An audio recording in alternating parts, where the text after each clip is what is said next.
13, with the star of Paramount Pictures, Alan Ladd, as Dan Holliday.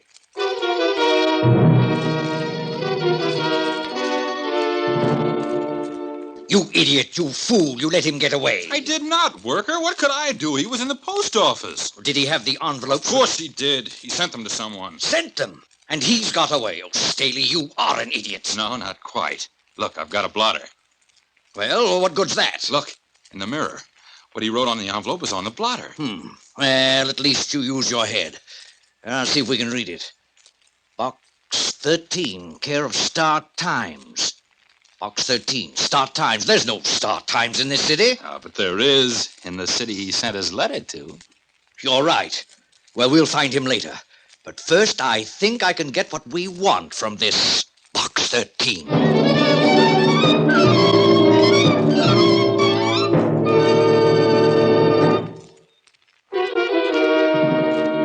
And now, back to Box 13 and Dan Holliday's newest adventure, Hare and Hounds.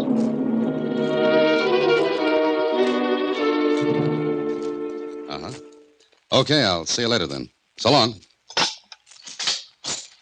Hello, Mr. Holliday. Oh, hi, it's Suzy. Got the mail? And what do you got there? 8 nice new counterfeit $5 bills. How'd you get them? Well, you see, I had my eyes closed when they were passed on to me. I'm turning them over later to the police. Now, how about the mail? Oh, here. And you know, Mr. Holliday, I had the funniest feeling while I was coming back here at the office from the Star Times. What do you mean? I had a kind of demolition. You mean you blew your top? Huh? What do you mean, demolition? You know, like when you think something's happening or going to happen. Oh, premonition. I had it. Well, why?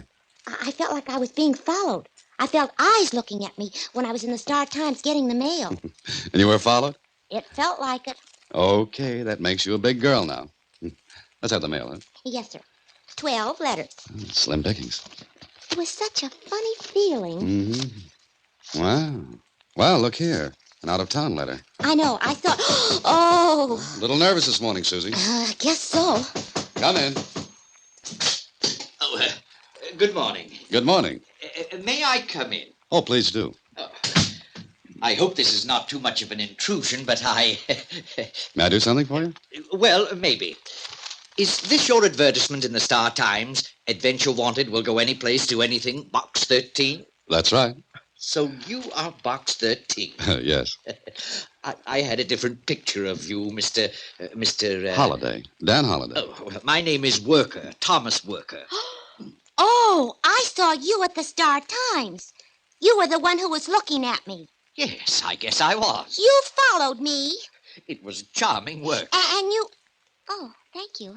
May I ask why you followed my secretary, Mr. Worker? Curiosity. You see, I've been noticing your ad for weeks now. It runs day after day. Well, naturally, I wanted to see you, what you look like, and why you put the ad in the paper. Oh, is that all? Yes, that's all. Foolish? No. Tell me, Mr. Holliday, do you get the adventure you advertise for? Sometimes. Do you receive many replies to your ad?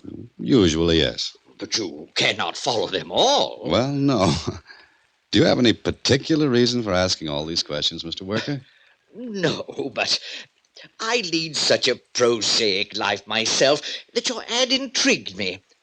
I finally got up enough courage to go to the Star Times and wait for someone to collect the mail from Box 13. I see. And now that you found me... Well, perhaps you'd care to have dinner with me some evening and tell me some of your adventures. Oh, I'd like to hear them very much. I'm very lonely and... All right, Mr. Worker. I'd be glad to. Oh, thank you. Now I must be going. Sorry to have troubled you. And I hope I didn't frighten you, young lady. Oh, no. It was kind of fun. Oh, my umbrella. One can never tell when it might rain. Well, good day, Mr. Holliday, and thank you so much. Don't bother to get up. I'll look you up in the phone book and call you. Please do. Goodbye. What a nice man. Uh-huh. Funny old duck. Well, let's open the mail, Suzy, and... Hey. Huh? What's the matter? Where's that letter from out of town? It's right on top of the pile where you put it. But it's not a... What's the matter, Mr. Holliday? He's gone. What do you mean? Sure he's gone, And that letter went with him. He took it. His umbrella was on top of the pile. Oh, what a nice old man. Gee, he stole the letter. Yeah, and something tells me, Suzy, that Mr. Worker will never invite me to have that dinner with him.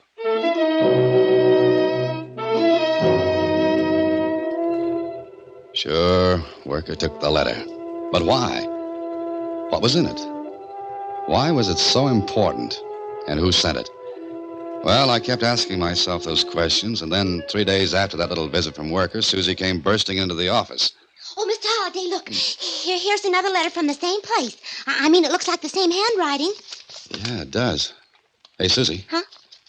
You weren't followed this time, were you? I made sure. Oh, good. What's it say, Mr. Holliday? Now, listen.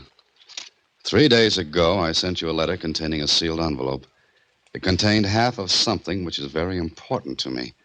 It was imperative that I get rid of it until I could get to safety. Gee. I'm all right now, so send the sealed envelope to 243 Marlowe Avenue, Bridgeport. Arthur Holmes. Now what are you going to do, Mr. Holliday? Do? Well, I can't send him the envelope because I haven't got it. And I can't find Mr. Worker because I've got a sneaking hunch that he'll be a little scarce. Maybe you better write to Mr. Holmes. Oh, no, Suzy. This looks too good to be handled by a letter. I'm going to find out a few things by seeing Mr. Holmes in person. I went to Bridgeport, found 243 Marlowe Avenue. It was an apartment house. There was no clerk at the desk, but there was a tier of mailboxes. One of them belonged to Arthur Holmes in apartment 6B. So, a couple of minutes later... Mr. Holmes? Oh, Mr. Holmes? I tried the door. It wasn't locked. The apartment was dark. I was fumbling for the light switch when...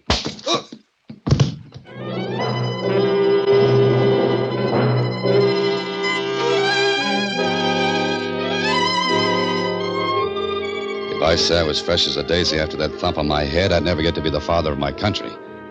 I was lying on the floor. The room was still dark except for a flashing light that came from a store sign across the street. I lay there for a minute to give the room a little time to stop spinning, then I realized I was holding something in my hand. And from where I lay, it felt like a gun. I was just crawling to my feet when... Mr. Holmes, I've come with the fresh towels. Mr. Holmes!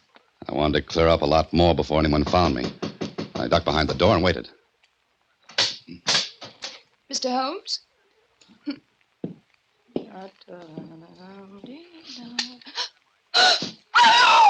Why did you scream? Well, who wouldn't? The room was a shambles. Someone had searched it.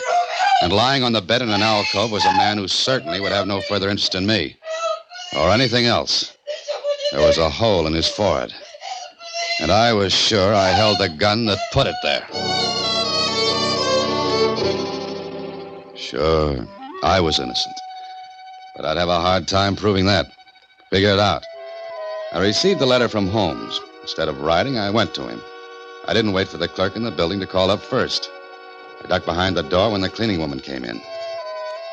Maybe I should have gone to the police right away, but I was innocent. And I wanted to learn a bit more. Besides, the cleaning woman reported the murder. So a half hour later, I was drinking a cup of coffee in an all-night hamburger stand. That winds up the late news for tonight. The next edition of the new... Oh, just a moment, ladies and gentlemen. We have a last-minute flash. A murder was committed tonight in the Roxmore Apartments. Police are looking for a man who answers this description. Medium height, light hair, wearing dark gray flannel suit, blue and white striped necktie, black shoes, carrying light tan topcoat. The description of the wanted man was given to the police by the clerk, who remembers this man asking for the apartment of the murdered man, Arthur Holmes. And that's all for tonight. The next edition of the news... Another murder. Hear it, mister? Yeah. Getting so a person can't feel safe no more.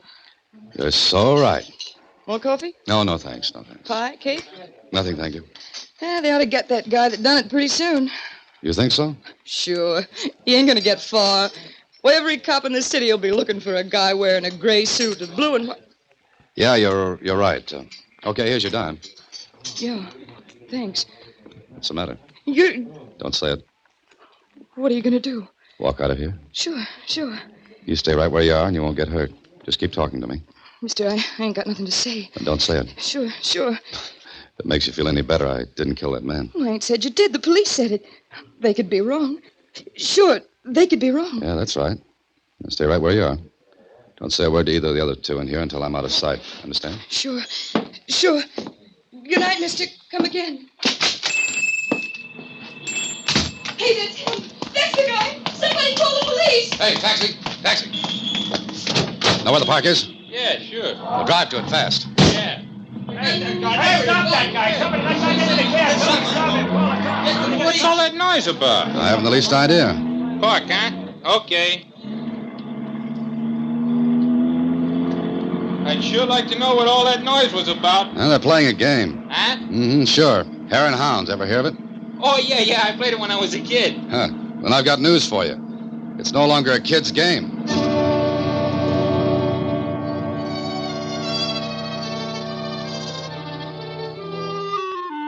Mistake number 2 for Smart Boy Holiday. Another notch against me. I ran from the hamburger stand. Well, that would look bad. But I've got one bad fault among others. I'm very curious. And I was so curious to know how and why the clerk at the apartment house identified me when he didn't even see me. But if somebody paid him off to enlarge this beautiful frame around my neck, well, we'd see. Hey, mister, I've been thinking. Ain't that Hare and Hounds game a little young for grown-ups? I told you it wasn't a kid's game anymore. The whole world's gone nuts. We agree. Say, pull up here, will you? I thought you wanted to go to the park. It's dark there. Huh? Well, it's dark all over. It gets that way at night, mister. Maybe you've got something there. Oh, pull up here by the drugstore.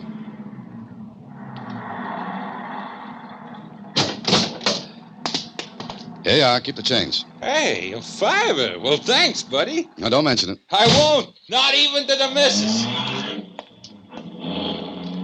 When the cab drove away, I then went into the drugstore to the phone booth.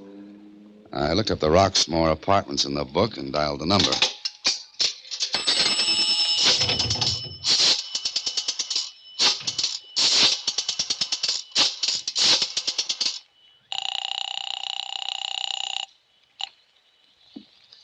Hello. Roxmore Apartments? Is Eddie there? Eddie? He's the clerk there, isn't he? Who? Charlie. Charlie who? Madison? No, Eddie's the clerk there. Okay. Keep you, Charlie.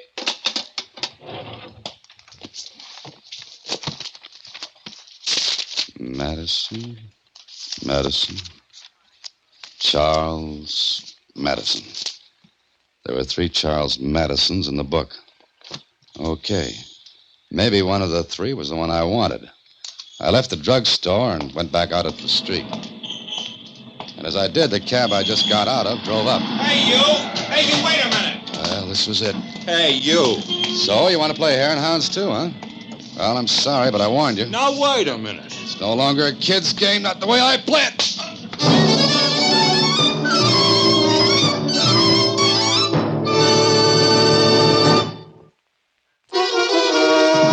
And now, back to Hare and Hounds, another Box 13 adventure with Alan Ladd as Dan Holliday.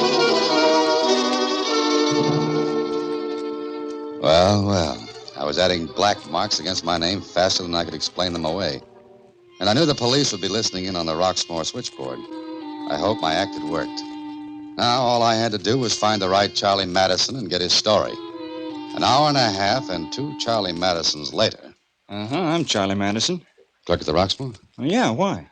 I'm a writer. I'd like to get your story. Oh, sure. Come on in. You're married, Mr. Madison? No? You live alone? Sure. Swell. Get your coat and hat, Charlie. Huh? What for? I'll feel safer out on the street, away from here. I don't get it. Don't you recognize me, Charlie? What are you giving me? I never saw you before in my life. For a guy who never saw me before in his life, you gave a pretty accurate description to the police. You're... Yeah, I am. Help! Now listen, Charlie. You're not going to get hurt if you play good boy. Don't try another yell. You're breaking my arm. One more peep out of you, and I'll work my way up to your neck. What do you want from me? Information. Now, come on. I want to be out of here when the police arrive. Let's go, Charlie. I'm right behind you, and I've got a gun. Sure. Is there a back way out of here? Turn to the right.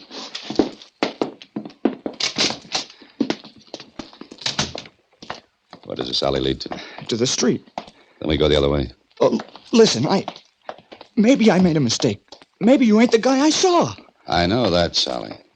There are other things. All right, stop here. It's dark enough. What are you going to do? Nothing. You're going to talk. Now, what do you know about Holmes? Nothing. You only lived at the Roxmore 2 days. Just moved in? Yeah?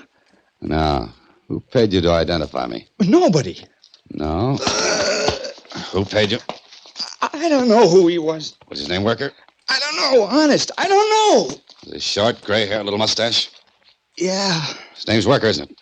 I don't know his name. I guess you don't. But he paid you to say that you saw me go into the Holmes apartment, huh? Hey? Yeah. Now let me go. Oh, no, Charlie. We've got work to do. Where's the nearest payphone?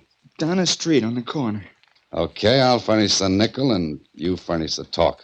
I don't get it. What do you want me to do now? Help me smoke this work out into the open. What for? I told you, Charlie. I didn't kill Holmes. But I'd have a tough time making anyone believe that after the ring around the rosy I played tonight. Work is the boy I want. Now get moving. Now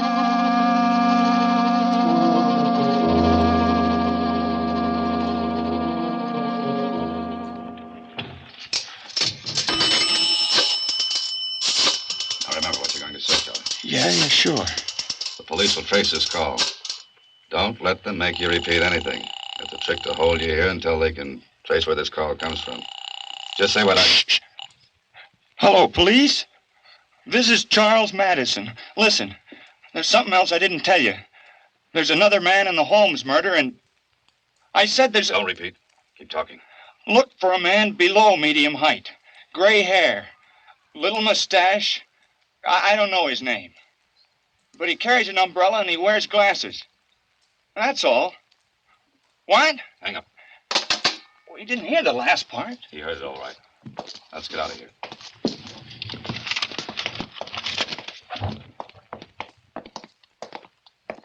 Can I go home now? Oh, no, Charlie. I'm beginning to be real fond of you. What are you going to do now? You like taxi cabs, Charlie? Huh? We're going to ride in one cab after another till the morning papers come out. What for? The papers will carry the latest in the Holmes murder, including your description of the mysterious little man with gray hair, whose name is Worker. But Worker will come after me. Now you're beginning to be bright about the whole thing. You kill me. Yes, like he did Holmes. Oh, you won't let him. You gotta let me go. You know, Charlie, I can't seem to work up a flood of tears for you. You framed me for money. I wouldn't have had a chance if the cleaning woman had seen me in Holmes's apartment with this gun in my hand. Well, I'll say I lied. Think a minute, Charlie. If you do that, it'll make you an accessory after the fact. What's that mean? Simply that the police would hold you equally as guilty as Worker. Or me. Well, then what'll I do? You know, Charlie, I'm a very curious-minded person. I could go to the police, but I'd rather play it through my way. Smoke Worker out in the open and see what this is all about. But how? Well, as long as Worker knows you can identify him, he'll try to find you. Get you. But if you don't go to the police, he'll know you're around somewhere, Charlie. By the way, Charlie, how does it feel to be another hare in the game?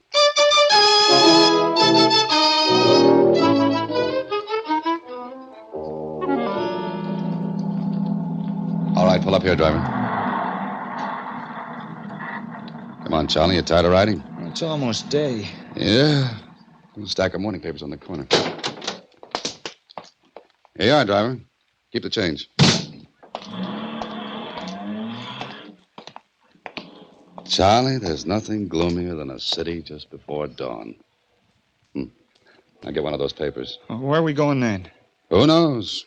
I've seen the whole city. Go on, get the paper. They're tied up.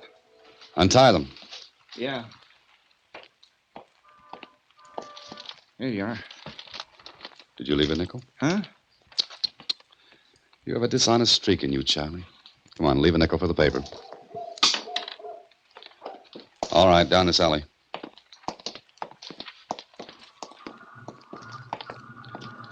Okay, in this doorway.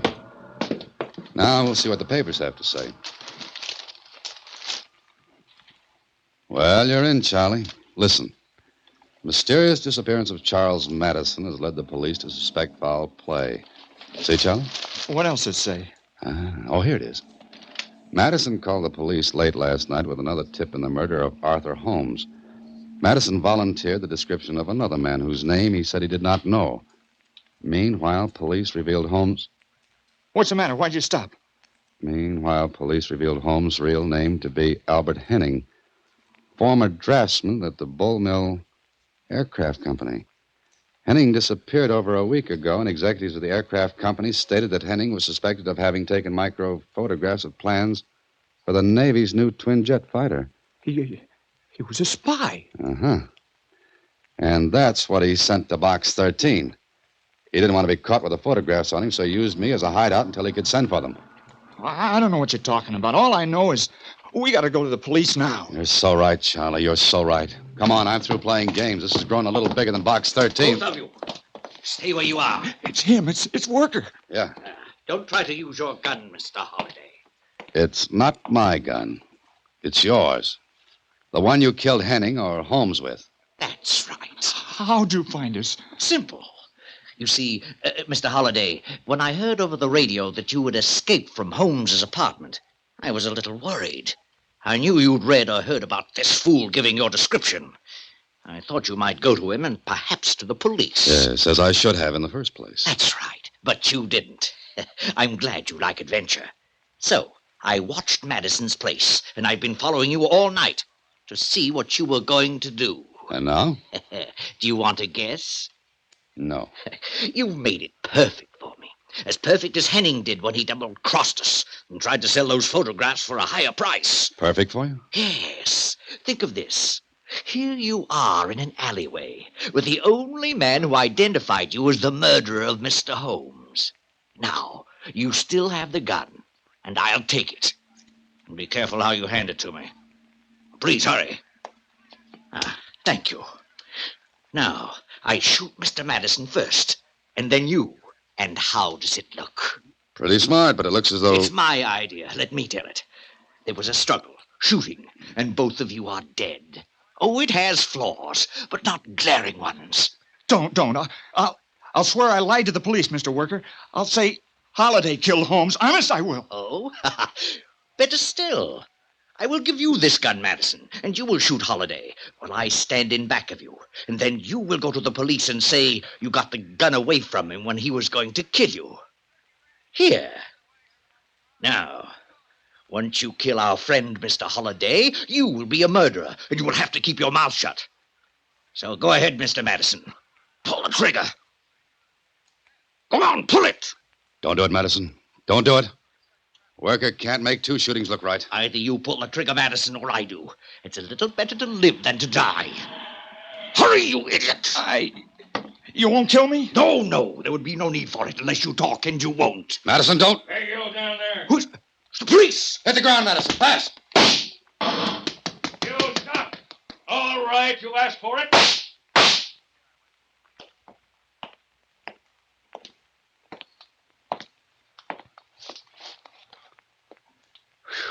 Nice shooting, officer. Very nice. All right, you two, get up off the ground.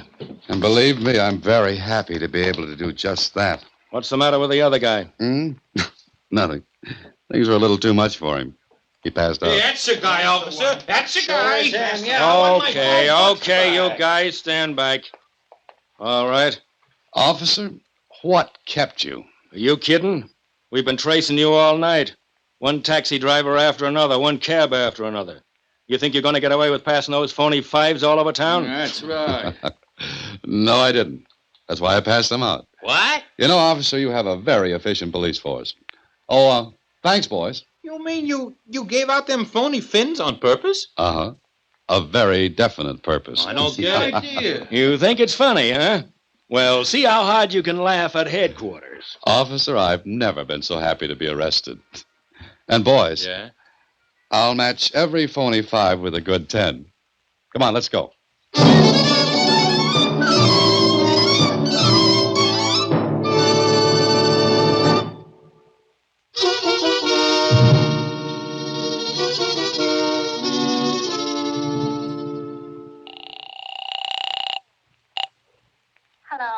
Hello, Suzy.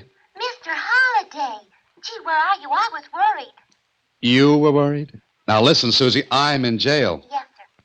You're what? Yeah, get hold of Lieutenant Kling. Tell him I've got to talk to him. But why are you in jail? It's a long story, Suzy. I'll tell you all about it when I get back.